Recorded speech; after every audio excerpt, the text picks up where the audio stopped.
Afghanistan means to Invictus, from my perspective, we're part of the family. That's just not some phrase that's rattled off in a tokenistic way. It's very palpable when you're here. When you see someone with their lanyard and their accreditation and they're either competing or family and friends, your family, that is a fact. And it's no different for the boys from Afghanistan. Afghanistan have been part of that community since the beginning and represent a really important piece within that mix. Because not only are they representing soldiers and people that served alongside many of the other countries here, many of the individuals that compete at Invictus Games were injured in the conflict in Afghanistan. Invictus to Afghan Unconquered, from my perspective, means hope, means representation, and it means a place in a broader community than where they currently live, which is in Australia. That's part of that Invictus global community, which is a beautiful thing. One thing they consistently say is that when you're here in the village or wherever, doesn't matter where you're from, they know everyone's got their back. With the pandemic lockdown that started in 2020, the Invictus Games The Hague 2020 had to postpone and postpone not once but twice. The team that were preparing for participation in those games from Afghanistan suddenly found themselves in a situation of a regime change with the withdrawal of UK and US forces from the country. So the team that were supposed to be competing in the Invictus Games The Hague 2020 suddenly found themselves at risk of persecution through the media profile that they had been given in participation of the Invictus Games, either formally or getting ready to come. Meant that they were accused of being pro-Western, affiliating too much with Western nations, and that put a target on their back. With the change in leadership within that country, they started to reach out to us through social media, through emails, and let us know that the situation was becoming increasingly dire for them. It's quite an odd situation to kind of find yourself as a director of communication receiving things through social media and emails and starting to build out this picture of this horrible situation that was developing and not really feeling able to do anything about it. But when it became clear that their persecution and the risk that they faced was a direct consequence of their participation in the Invictus Games, it became obvious that we had to do something to try and fix the situation. It became quite clear that these individuals were genuinely at risk for their lives. It became apparent that the situation was fast escalating and that it was critical to be able to respond quickly and promptly and make sure we get to the right people at the right time. The WhatsApp group became this very bizarre link between me working from home at a farm in the UK, suddenly connected to people that were on the ground across Afghanistan where I'd never been and some of whom I'd never met. But they knew that they had someone who would try his best to support them, and they kept that pressure up and they kept the communications up in order to make sure that they had someone that was advocating for them and doing the best we could. It became very, very challenging to cope with that pressure. No one really knew what was happening and what to do, and so nations were offering flights, and so I'd get a call and say, right, they're on the roster, we have a plane for them, get them to the airport now. And then it would be the second challenge was how to get them into the airport because they were getting refused entry at the gate. And so time became critical of making sure that concurrently I had access into the airport and then a plane for them to catch. And planes were departing without them on the roster because they had to leave. That pressure escalated critically to one point where I had got them to the airport. They were waiting by one of the gates, and then a suicide bomber detonated an explosion outside the airport. And I was sent photos and videos of the aftermath and the fear that they felt and the support that they needed to keep going. So you end up with this guilt and not knowing where to send them, and have people desperately trying to get out and desperately trying to stay alive, and all I could do was just stay on my phone, down WhatsApp, and try and coordinate and connect and find another option and find another flight. I'd sleep with my phone in my hand to stay connected. Sometimes waking up to more photos and more stories of the things that had happened to them. One member of the team had a family member who was killed because they didn't give up their location. Another sent me a picture one morning, and it was a severed head in the street of someone else that had been targeted by the Taliban. Each time we had a conversation, we had to wipe the WhatsApps and not have things that were on the phone that could be identified by the Taliban if their phones were taken. So I quickly had to build out a system of storing information and backing up the WhatsApp so that I at least had a record of where they were and who they were, their passport details and IDs. So it became this really complicated matrix of not really knowing who I was talking to sometimes, because it would be a brand new number coming through, and having to connect it to their IDs and their numbers. At the same time, this extraordinary picture of international cooperation was developing in the background, and someone from my old school was running a Slack group, and people from all over the world were communicating on there, offering opportunities, saying, get to this gate at this time, get to this flight at this time, we can support you, we will help you. But over time it became clear that, again, the priority was for certain nations over others, and we kept on hitting a brick wall, one after the other. I think within the foundation, the team were being brilliantly supportive. We thought this was going to be not a good ending, and actually one of my colleagues came and stayed at the farm to make sure I had the support, because I basically turned into a zombie after weeks of not really sleeping and not being able to focus. The time went on, we had to keep on moving people around, keep on staying in touch and offering solutions, and I was researching land crossings and border crossings and the countries that might be able to help as the international options started to dwindle. I remember my partner was incredibly supportive, but at one point said, we need to get out of the house, we need to leave, we need to go and have a meal. So we went to a nearby city, going for an Indian takeaway, and I got a phone call. Not unusual, a number I didn't realise. Took the call. I was told within 5 minutes, expect another call, someone can help. And at this point I've been through so many dead ends that it felt too good to be true, but the call came through, and not only did this person have a flight that we could do, they had a way of getting into the airport, and they also had a destination to go to, and just that moment of the sheer ridiculousness of being in a car park in Derby, taking this call and just stopping, thinking this might be the breakthrough that we've been looking for so long, and thankfully it happened.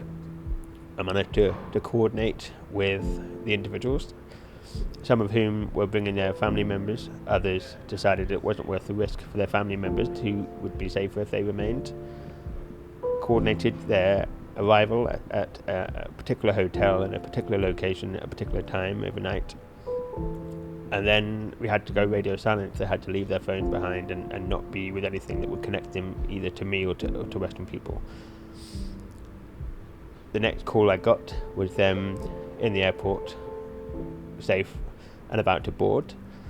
They all could only take a backpack or a rucksack with them, and they all took their Invictus Games kit because they felt that was the symbol of the thing that held them together and of the organisation that helped them escape.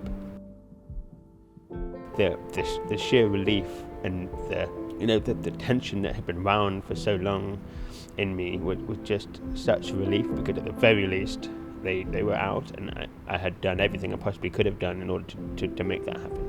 Having made the enormous leap of getting them out of Afghanistan, it was now a situation where they were in a refugee camp in Abu Dhabi, being kind of covered by this organisation that helped us and supported by the UAE government.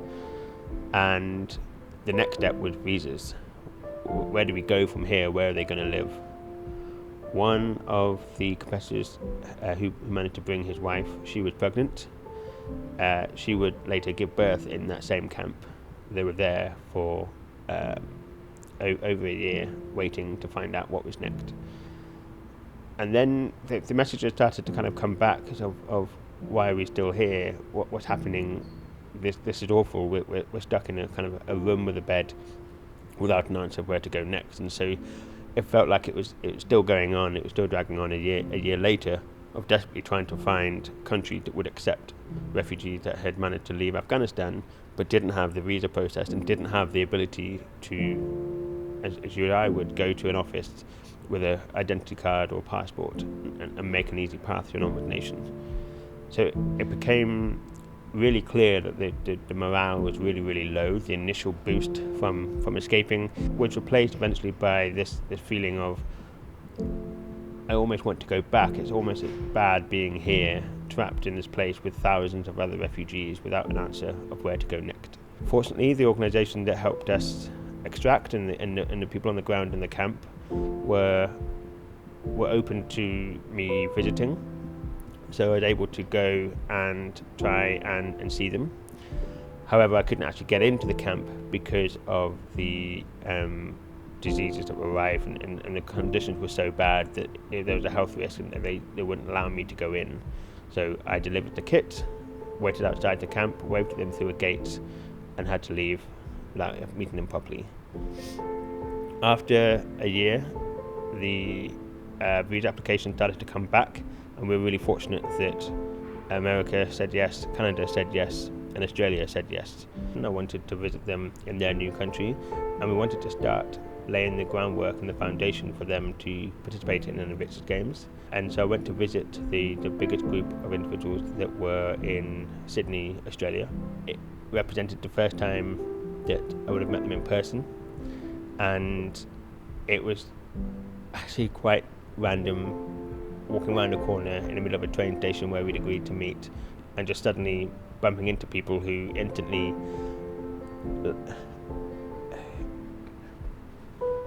threw their arms around me, called me brother, introduced me to their children who all knew by my name and who thanked me and had gifts.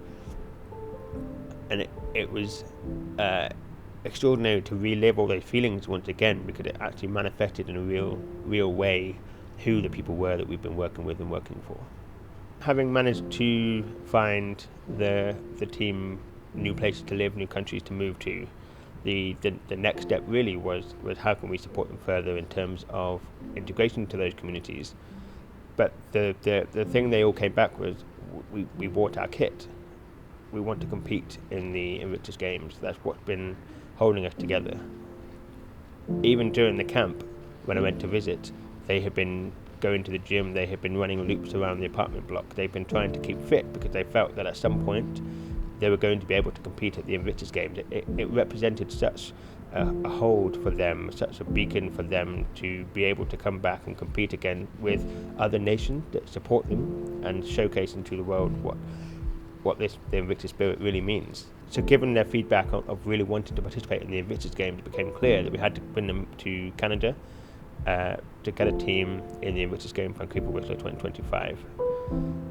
This wouldn't be Team Afghanistan, they wouldn't be representing their country per se, but this is a team of resilient individuals who went through hell and really wanted to bring an end to that journey. A pinnacle of that journey would be their ability to participate as a team.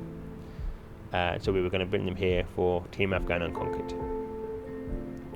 Unfortunately, the nature of the ways in which we had to get them to their new location, the home they're now in, it's been a bit of a challenging process bringing them here in time for these games, so we were able to honour them in the opening ceremony. When I marched in for the opening ceremony and I saw the Afghan Unconquered flag, but also it had Afghan Unconquered going around the message board within the stadium, it was a great sense of pride. Oh, and also a sense that, you know, that tenacity that goes behind that journey. Like, you know, 5 or 6 years ago, no one thought that was possible, and to be able to work with Sam and Michael and others to make that a reality was just a beautiful moment in time. And then on the other side of that, having people from all around the world come up and say, wow, it's amazing you're here, thank you for being here, what's your role, please pass our love and our thoughts onto the team. It was just a wonderful experience. From my perspective, it's about representation and it's about being here. And whether that's one person in Paulinari, myself, or 100 people, at the end of the day, it doesn't matter. The fact is, we're part of this beautiful footprint. We're part of the Invictus family, and people legitimately and sincerely are so welcoming and hospitable to us being included. It's just a beautiful thing, and I can't wait to share that further with the boys at home and ensure that we get the next opportunity for them to be here as well. So the stage of the journey for Afghan Unconquered is about ultimately representing Afghan Unconquered at Invictus Games. But like I said earlier, the end point is that representation, but the journey, I think, is just as important as the final destination. And in the context of the journey, it's about developing more than just sporting skills for these boys. It's about developing connections with other people within their community. It's about developing other connections with other adaptive sports communities and people and organisations. And then it's about creating other pathways within sports or education or workforce. So that's one part of the journey. But ultimately, we're training for one common goal, and that is to represent Afghan Unconquered, the Invictus Games. And I have no doubt in my mind that after having represented the team here and having an athlete here representing, flying the flag and doing that team so proud, no doubt in my mind that we'll be back in full force at the next Invictus Games. Look, from my perspective, in the context of what I know, the Invictus Games Foundation went above and beyond, just the standard processes to do everything they could do to assist, resettlement of the Afghan boys from Afghanistan to other countries, and in my context to Australia. And I say this sincerely, I firmly believe that going above and beyond is one of those values that is quite intrinsic to the Invictus Games philosophy or values in itself, in that we go above and beyond to support each other, we go above and beyond to face whatever barriers we face on a daily basis and overcome those, and we go above and beyond to compete as hard as we can. So it's really great to know that that's just not a tagline, that's actually a belief, and that's something that happens every day to make to make this event and other opportunities that Invictus provides a reality. Team Afghan Unconquered represents all that is brilliant about the Invictus Games and its community. The individuals themselves who chose to take their kit with them as a symbol of the thing that brought them together. The international nations that we worked with in order to find those opportunities for extraction, safety, onward recovery. And the people that stood up and cheered in the opening ceremony when we announced their team and the people that they were expecting to see compete this week.